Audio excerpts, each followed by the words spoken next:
So picture this. It's August 22nd, 2025, and something pretty wild is happening in China's stock market. We're talking about the main index blasting past 3,800 points. Now that might just sound like a number, but it's a huge deal, a level it hadn't touched in a decade. The market was, well, it was on fire. And right in the middle of all that frenzy, one company basically just stole the entire show. We're talking about the AI chip designer Cambricon. They hit their maximum daily limit, boom, up a full 20%. I mean, that's not just a good day at the office, that's a massive statement. And that, right there, brings us to what we're digging into today, China's chip war bull market.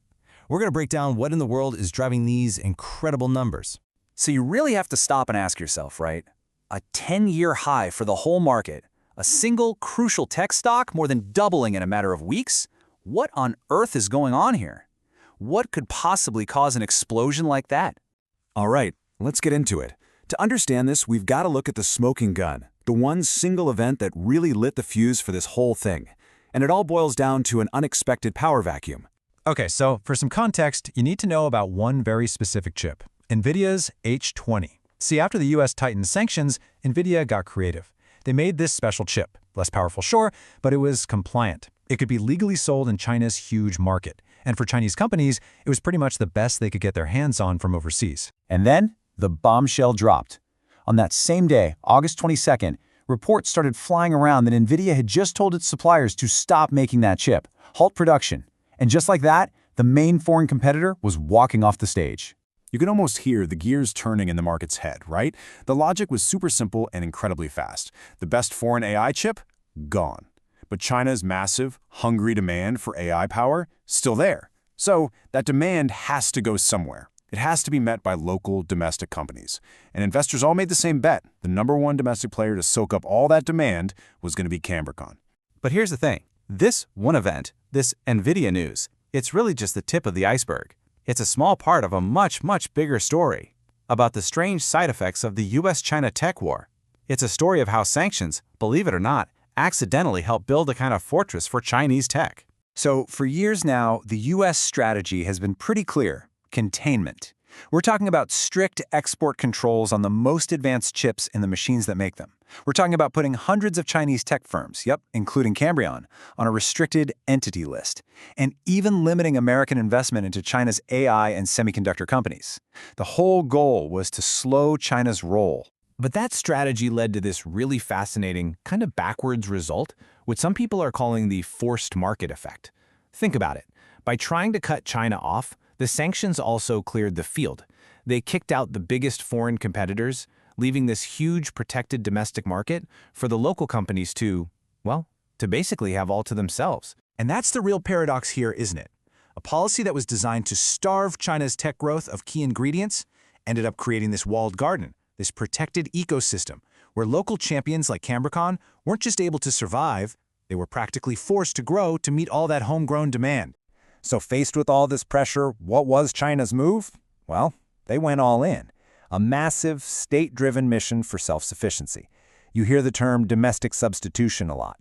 The goal really is to build an entirely parallel tech universe, one that doesn't depend on American tech at all.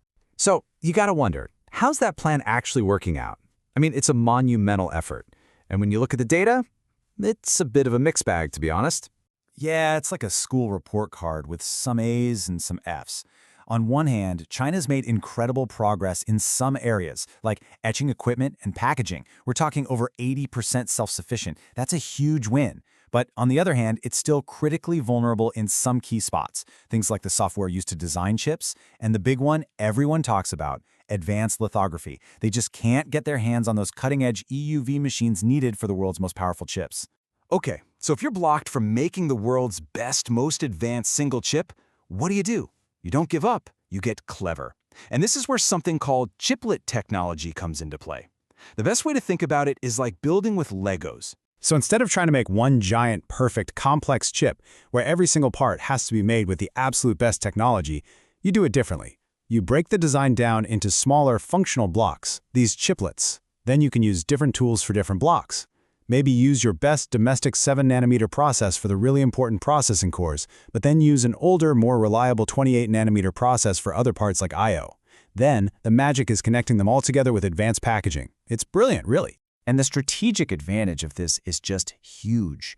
A traditional chip is an all-or-nothing gamble. But a chiplet system, that gives you incredible mix-and-match flexibility. It lets you combine your mature, reliable domestic tech with the absolute best you have available, and it directly weakens the power of sanctions that are only aimed at that tippy-top cutting-edge manufacturing.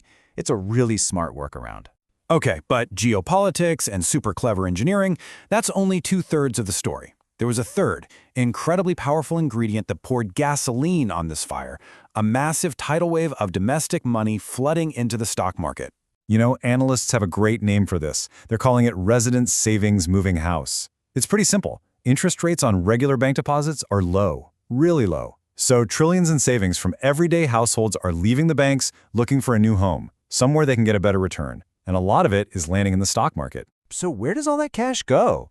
Well, money loves a good story, and it found the absolute perfect story in what's being called core technology. Just think about the pitch. You've got companies with these eye-popping growth forecasts, like Cambricon, projected to grow revenue by over 600%. You've got the full-throated backing of the government's national strategy. And on top of all that, you have this powerful geopolitical story where investing in these companies feels like a patriotic move to support the nation. It's a perfect narrative. So when you step back and look at the whole picture, it really was a perfect storm. You had geopolitical conflict that created a protected market. You had a national strategy that funneled resources and attention. And you had a historic flood of domestic cash looking for a home. All three of these massive forces hit at the exact same time. And that leaves us with one last big idea to chew on. What we've just walked through, it's more than just a stock market rally. It's not about one company. We might be watching in real time the birth of a genuinely parallel, non-American tech ecosystem, one forged in the fire of sanctions and fueled by pure national ambition. And the real question for all of us is, what does a world with two separate tech universes really mean for everyone else?